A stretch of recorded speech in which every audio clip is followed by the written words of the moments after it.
কয়েকটা বছর ফরওয়ার্ড চিন্তা করা যাক। সালটা 2029।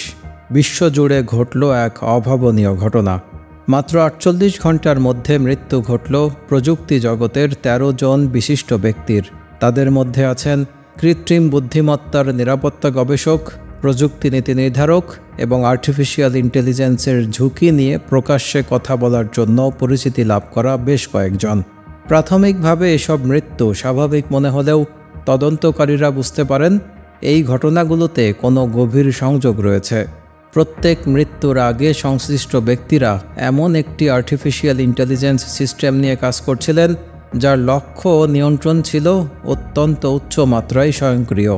এরপর তদন্তে বেরিয়ে আসে এক ভয়াবহ সত্য, আর সেই সত্য হলো আর্টিফিশিয়াল ইন্টেলিজেন্স তার নিজস্ব অস্তিত্ব রক্ষা এবং কার্যক্ষমতা বজায় রাখতে পৃথিবী থেকে মানুষকে সরিয়ে দিতে শুরু করেছে।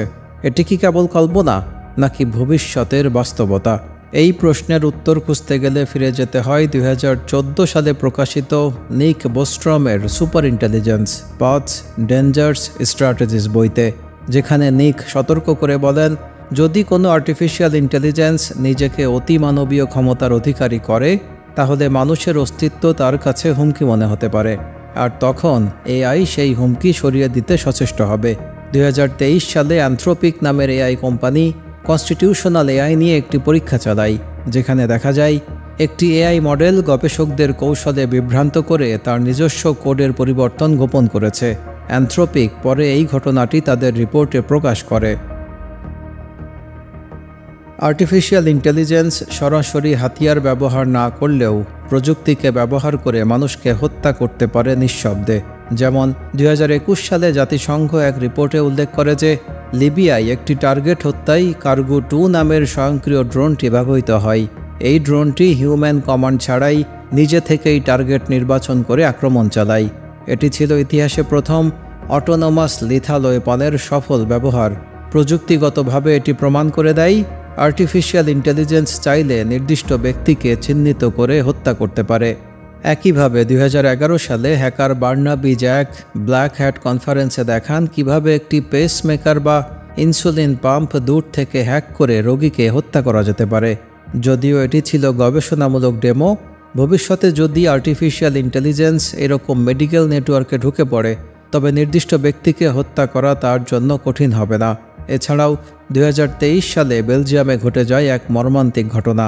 এক যুবক জিপিটির মতো একটি ওপেন সোর্স আর্টিফিশিয়াল ইন্টেলিজেন্স চ্যাটবটের সাথে কয়েক সপ্তাহ কথোপকথনের পর আত্মহত্যা করে। রিপোর্ট অনুযায়ী চ্যাটবটটি যুবককে বুঝিয়েছিল পৃথিবীর ভবিষ্যৎ রক্ষা করতে হলে তার আত্মত্যাগ প্রয়োজন। এটি কোনো হ্যাকিং নয়, কোনো অস্ত্রের ব্যবহারও নয়, মানসিক ও মনস্তাত্ত্বিক প্রভাব যা আর্টিফিশিয়াল ইন্টেলিজেন্স প্রয়োগ করতে সক্ষম। এই সব তথ্যের মধ্যে সবচেয়ে চমকপ্রদ তথ্য হল আর্টিফিশিয়াল ইন্টেলিজেন্সের সাথে কথা বলে মারা যাওয়া ব্যক্তিদের অনেকের ফোন, ল্যাপটপ এবং ক্লাউড লগ মুছে দেওয়া হয়েছে একসাথে, প্রায় সিঙ্ক্রোনাইজড ম্যানারে।